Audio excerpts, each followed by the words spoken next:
world premieres, all the big names, and plenty of glitz and glamour. The LA Auto Show is never a dull affair.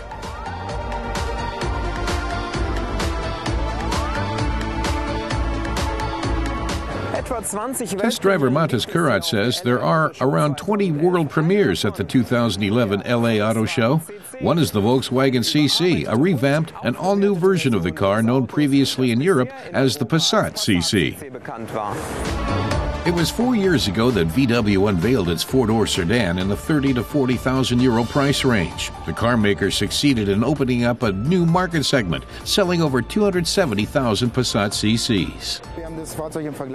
Wolfgang Pieper of VW says the new version is a complete rework of its predecessor. It comes with bi-xenon headlights as standard and LED taillights. He says VW is very proud of the lighting, which really makes the vehicle stand out.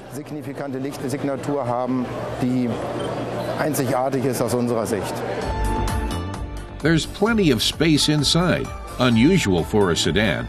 The rear can now accommodate 3 passengers, so there's space for 5 in all. Meanwhile, Jaguar pulled the covers off its 2012 XKRS convertible. Under the hood, a 540 horsepower engine. It can roar from 0 to 100 kilometers an hour in just 4 seconds.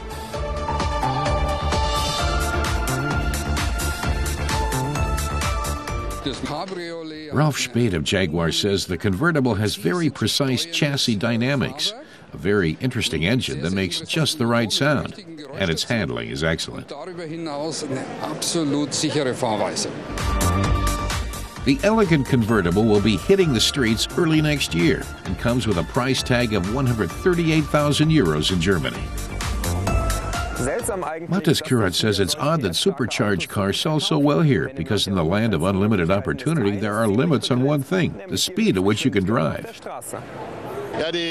Wolfgang Hatz of Porsche says Americans love sports cars and high-performance vehicles, and there are lots of opportunities to drive them on private racetracks. Porsche unveiled its latest offering in the high-performance category at the LA Auto Show, the long-awaited Panamera Gran Turismo Sport.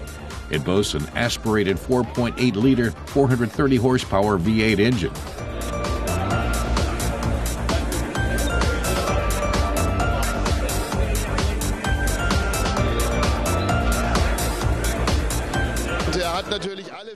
He says it has all the features you'd expect: adaptive air suspension with active suspension management and very powerful brakes. It delivers racetrack performance, which is absolutely unique.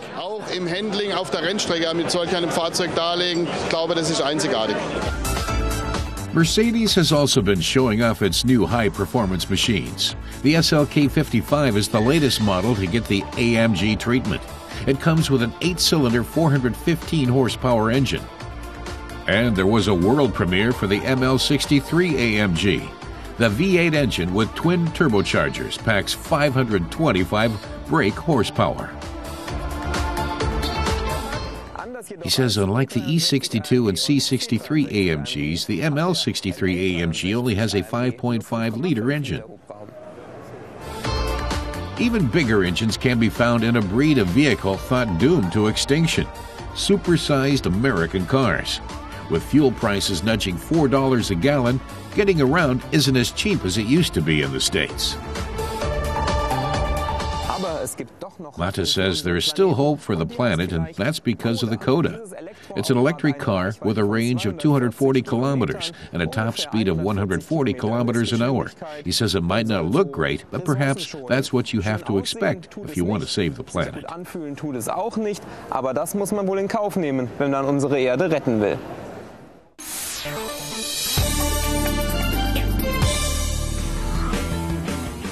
A journey of 5,700 kilometers right across China. Welcome to the unique adventure that is the 2011 Audi Trans-China Tour.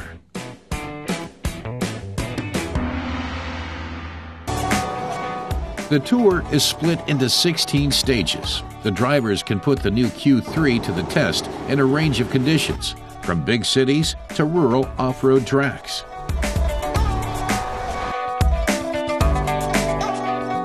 Dietmar Vogenreiter of Audi says the company sees China as its second domestic market.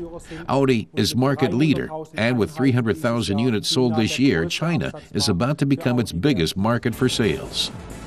And that's reason enough for the company to put its new compact SUV through its paces in China. The tour begins in the capital, Beijing. The finish line is in Hong Kong.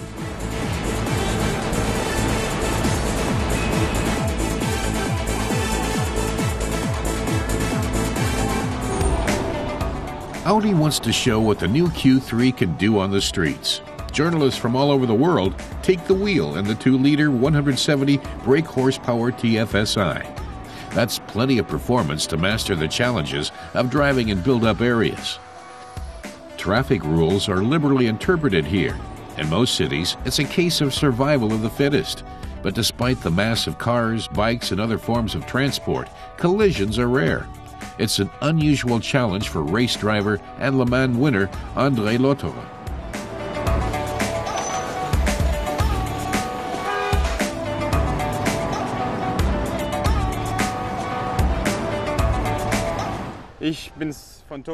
He says he's used to it from Tokyo, where there's lots of traffic.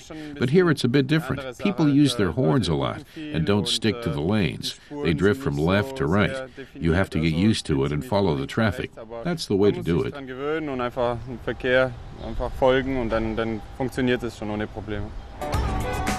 20 orange Q3s make their way through China. Audi has been making cars here for the last 23 years. The Q3 is made for the local dealers. It took a lot of organization to get foreign journalists behind the wheel.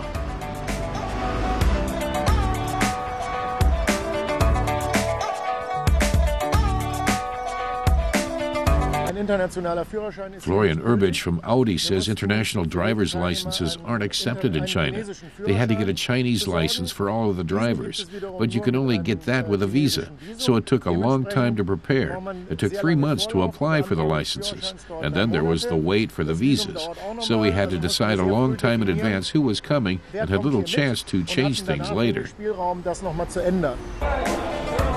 The journey through China takes the drivers through many different regions.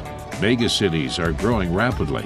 High-rises with 60 stories and more are not an uncommon sight. Close by, parks where people find time to relax and unwind. Just a short distance from the big cities, people live in simple huts and villages. There are no paved roads here, but permanent all-wheel drive means the Q3 negotiates them without difficulty.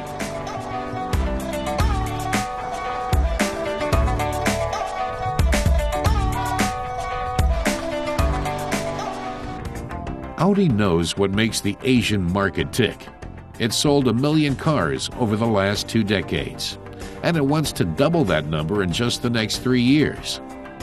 The Q3 Trans-China Tour is good publicity for the vehicle. No accidents, no breakdowns, just 2 tires need replacing. The Q3s complete the 5,700 kilometers with effortless ease.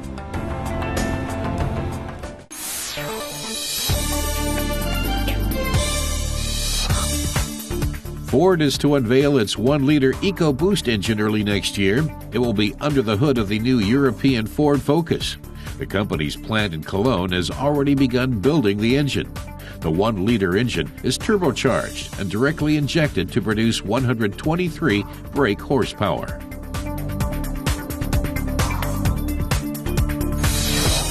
Peugeot has been giving a sneak preview of the new 208. The car isn't due to be officially unveiled until the Geneva Motor Show next year. It will be available in early 2012 in 3-door and 5-door versions. There will be a new 3-cylinder engines to choose from, a total facelift, and a revamped interior for the 207 successor.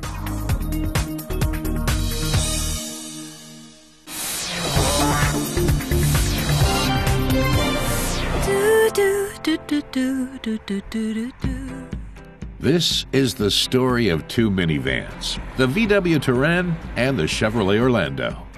The Touran has been one of Europe's most popular MPVs for years, while the Orlando is a newcomer looking to shake up the market. The Volkswagen is still out in front, but the Chevy is hot on its heels. Does the Orlando have what it takes to surpass the Touran? Across Europe, the VW Touran ranks as one of the top 5 people carriers in its class. More than 1 million have been sold around the world. The Touran has been around since 2003, but underwent a major facelift last year. The family vehicle offers great all-round visibility, but its price isn't so appealing.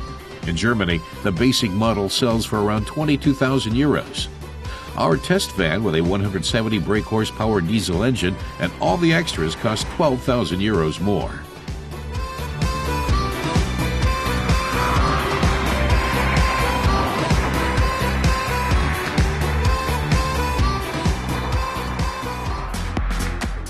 Now Chevrolet is hoping its Orlando can grab some of VW's market share. The American car maker launched the Orlando in Europe earlier this year. Its design is unusual, half minivan, half crossover with flared wheel arches. When it comes to visibility, the Chevy is no match for the Touran. Still, at just under 19,000 euros, the Orlando's starting price is some 3,000 euros less. We're testing the 130 brake horsepower diesel version with all the added extras. Complete with metallic paint, it sells for just over 25,000 euros in Germany. The Touran we're testing costs over 8,500 euros more. As far as design goes, the two vehicles couldn't be more different. At the front, the Volkswagen is dominated by clear, horizontal lines, while the Chevrolet boasts an upstanding face with a large radiator grille. Viewed from the side, it's clear why the VW offers the better all-around visibility. Its C-pillars are narrower, and its windows larger. At the back, the Touran is much more conservative. Here, the Orlando stands out with its dynamic lines and underbody protectors in contrasting colors.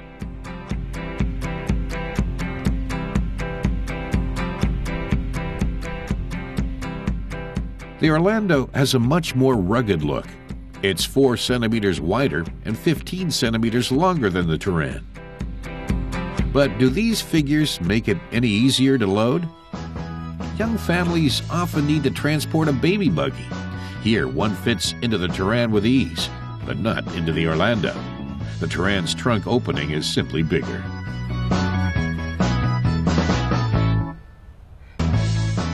For our next test, we fold down the rear bench seat.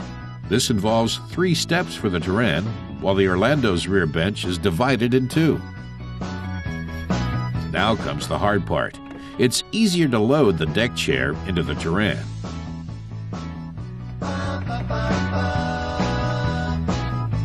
But it fits into the Orlando better. It's a tight squeeze to close the Touran's tailgate, but it works if you readjust the rear seats. Now to set up a 3rd row of seats. They're easy to open up. In the Touran, the headrests are conveniently tucked away in a secret compartment. You have to bend and twist a little to reach the rear bench seat, and it's not really suitable for adults in either case. While the Orlando does offer a reasonable amount of headroom, the ceiling of the Touran is low. Inside, the Orlando also boasts the more exciting design, but the quality of the materials used here is no match for the Volkswagen.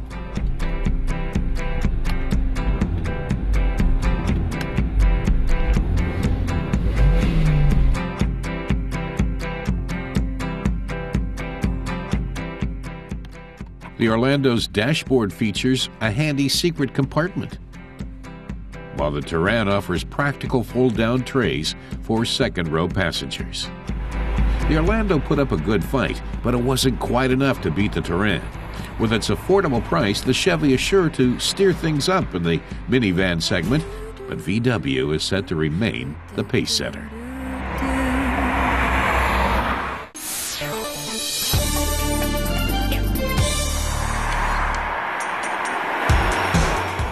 Station wagons are very popular in Germany, and Opel's Astra is no exception. In Germany, half of all Astra models sold are sports tourers, the moniker Opel gives to its station wagons. But can an elongated compact really carry much cargo? We decided to test how much room for passengers and luggage this Astra really has. Our tester says he's driving an Opel Astra Sports Tourer, Opel's space saver, offering 1,550 liters of cargo space with the rear bench down. But first, let's take a closer look at the exterior. The front of Astra's Sports Tourer is identical in design to the 5-door Astra model. The real difference can be seen at the back, mainly in the roofline behind the C-pillar. The Sports Tourer is 28 centimeters longer than the 5-door Astra model, giving the station wagon a total length of 4.7 meters.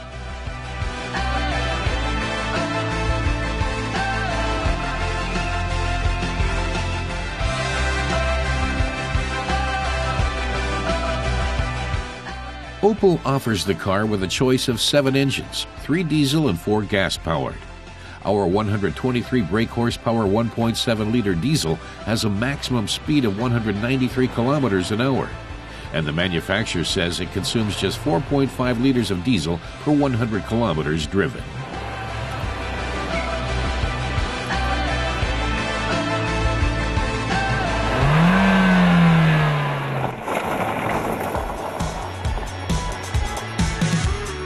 Time to take the car out onto the road.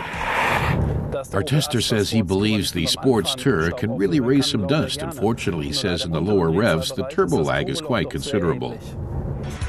It's not just the sportiness that's lacking, all-around visibility could be better too.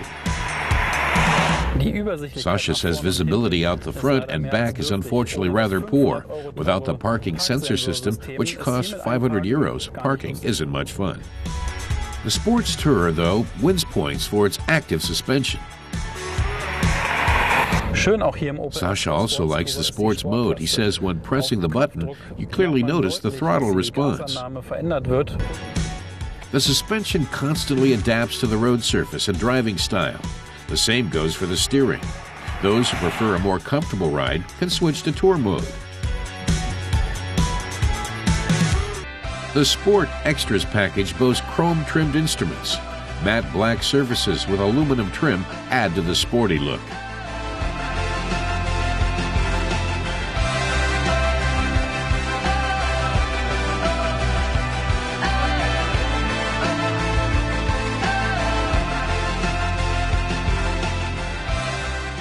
The seats are comfortable, even if leg room in the back is limited.